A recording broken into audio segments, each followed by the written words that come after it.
થરાદના ડોડ ગામ નજીક વરસાદી પાણીમાંથી બે યુવકોના મૃતદેહ મળી આવ્યા છે. પ્રાથમિક તપાસમાં બંને યુવકો વાવના ધરાધરા ગામના હોવાનું સામે આવ્યું છે.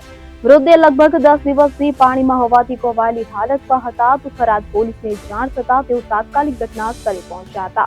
પોલીસે નગરપાલિકાના ફાયર બ્રિગેડને જાણ કરી હતી. ફાયર ઓફિસર વિરમજી રાઠોડ અને તેમની ટીમે ઘટના સ્થળે પહોંચી કાર્યવાહી શરૂ કરી હતી. ફાયર બ્રિગેડની ટીમે ભારે વરસાદી પાણીમાંથી બંને મૃતદેહને બહાર કાઢવાની કામગીરી હાથ ધરી હતી. મૃતદેહમાં જીવાત પડી ગઈ હતી અને ફાયર ટીમે જીવના જોખમે આ કામગીરી પૂર્ણ કરી મૃતદેહોને પોલીસને સોંપ્યા.